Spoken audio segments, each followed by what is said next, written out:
కవిత గారు ఒంటరి అయ్యారని నాకు ఫీల్ అవుతుంది కానీ ఒక స్ట్రాటజీ ప్రకారమే కవిత గారు పోరాటం కావచ్చు. కవిత గారు డే 1 నుంచి బీఆర్ఎస్ పార్టీ నుంచి బయటకు వచ్చినప్పటి నుంచి గమనిస్తే హరీష్ రావు గారికి కవిత గారికి కొంత విభేదాలు రావడం జరిగింది పొలిటికల్ గా.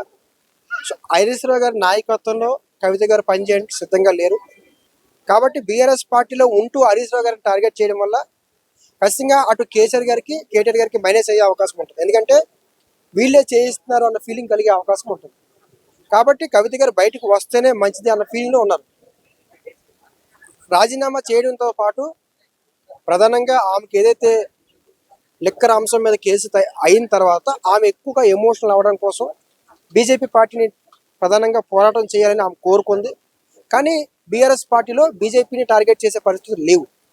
ఇది మెయిన్ ప్రధాన పాయింట్ ఏంటంటే కవిత గారికి లిక్కర్ అంశం మీద బీజేపీ పార్టీ మీద ఆమెకి ఏదైతే ఇబ్బంది కలిగారో ఖచ్చితంగా బీజేపీ పార్టీని బలంగా ప్రశ్నించాలని భావించారు. కానీ ఆ రకమైన వాతావరణం బీఆర్ఎస్ పార్టీలో లేదు. అది హరీష్ రావు గారి వల్ల లేదు అన్న ఫీలింగ్, అది కానివ్వట్లేదు అన్న ఫీలింగ్. కాబట్టి ఖచ్చితంగా బయటకు వచ్చి హరీష్ రావు గారి మీద క్వశ్చన్ చేస్తూ అదేవిధంగా కేసీఆర్ గారిని ఎప్పుడైనా ఏమైనా అంటే కూడా ఖచ్చితంగా కవిత గారు వాళ్ళ నాన్నగారిని కూడా ప్రొటెక్ట్ చేస్తూ ఆమె ఒక స్ట్రాటజీ ప్రకారంగా ముందుకెళ్తారు. సో ఆమె ఎమోషనల్లో ఒక అర్థం ఉంది, ఆమె ఎమోషనల్లో కూడా వాస్తవం ఉన్న విషయం. అంటే పొలిటికల్ గా ఆమెకున్న ప్రియారిటీ ఆమెకు ఉంది, కాకపోతే పార్టీలో ఆమెకి సరైన ప్రియారిటీ లేదని ఫీల్ అవుతుంది. కవిత గారు అదేవిధంగా రాజీనామా కూడా చేశారు, 4 నెలల క్రితం రాజీనామా చేశారు. మండల చైర్మన్ గారిని కూడా అడిగారు రాజీనామా మమ్మల్ని ఆమోదం తెలపండి అని. ఒకవేళ కనుక ఆమోదం తెలిపితే ఖచ్చితంగా ఆమె మళ్ళీ ఎమ్మెల్సీ కాబట్టి మళ్ళీ ఏమైనా కాంగ్రెస్ పార్టీతో టైఅప్ అయ్యి ఆమె మళ్ళీ ఎమ్మెల్సీ అవుతారా, లేదంటే ఇంకా ఎమ్మెల్సీ పదవి పోయింది కాబట్టి పార్టీ పెట్టచ్చా అని అదొక అంశం. కాబట్టి పార్టీ పెట్టే అవకాశాలు కూడా ఉన్నాయి. లేదు పార్టీ పెట్టడం వల్ల టఫ్ వాతావరణం ఉంటుంది, ఇప్పుడున్న స్ట్రెంత్ కానీ కెపాసిటీ కానీ సరిపోదు అన్న ఫీలింగ్ ఆమె ఫీల్ అవుతే ఖచ్చితంగా కాంగ్రెస్ పార్టీలోకి వెళ్ళే అవకాశాలు ఉంటాయి.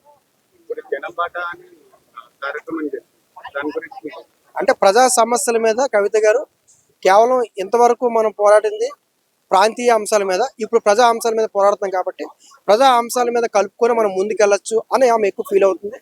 హరీష్ రావు గారిని టార్గెట్ చేయడం, కేసీఆర్ గారిని రేవంత్ రెడ్డి గారు ఎప్పుడైనా వ్యాఖ్యలు చేస్తే ఆ వ్యాఖ్యలు కూడా ఆమె ఖండించడం.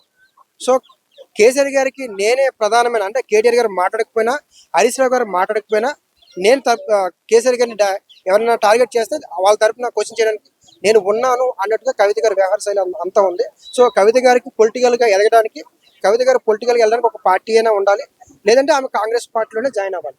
ఏదైతే ఆమె ఎమోషనల్ అవుతున్నారో ఎమోషనల్లో కొన్ని ఏదైతే బీజేపీ పార్టీ మీద పోరాడాలి అని అనుకున్నారు, లెక్కర అంశం మీద ఫ్యామిలీ నుంచి కానీ లేకపోతే వాళ్ళ హరీష్ రావు గారి నుంచి కానీ ఎవరి నుంచి కూడా సరైన సపోర్ట్ రాలేదు. ఆ రోజు ఒంటరిగా ఫీల్ అయిన అంశాల మీద కవిత గారు గుర్తెచ్చుకుని ఎమోషనల్ అవుతారు. సో ఆ ఒక్క అంశం ప్రధానంగా తండ్రిగా కేసీఆర్ గారు కవిత గారికి ఏమి ఇవ్వాలో అన్ని ఇచ్చారు, పొలిటికల్ గా ఇచ్చారు, ఫైనాన్షియల్ గా ఇచ్చారు, అన్ని రకాలుగా ఏం చేయాలో అన్ని చేశారు. కాకపోతే హరీష్ రావు గారితో విభేదం వల్ల బయటకు వచ్చారు.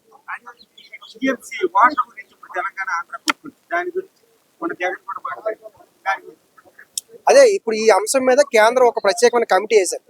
ఆ కమిటీ ఈ 2 రాష్ట్రాల అంశం మీద ఆంధ్ర రాష్ట్రం నుంచి 4 సభ్యులు, తెలంగాణ నుంచి 4 సభ్యులు మొన్న రీసెంట్లీ వేశారు. సో ఈ 4 సభ్యులు మొత్తం 13 సభ్యులు వేశారు. సో ఆ అంశం కూడా కొలికి వచ్చే అవకాశం ఉంటుంది, ఎందుకంటే కమిటీ వేశారు కాబట్టి. ఈ కమిటీ అంశం ఏదైతే ఉందో ఒక నివేదిక వస్తుంది, ఆ నివేదిక ఇప్పుడున్న వాతావరణానికి అనుగుణంగా కమిటీ రావడానికి 2 months పట్టచ్చు. అప్పుడు ఆ నివేదిక ఆధారంగా తీసుకున్నారు. కొన్ని డిపిఆర్లు కూడా వెనక్కి పంపించారు కేంద్రం. డిపిఆర్లు వెనక్కి పంపించడానికి కూడా కారణం అదే,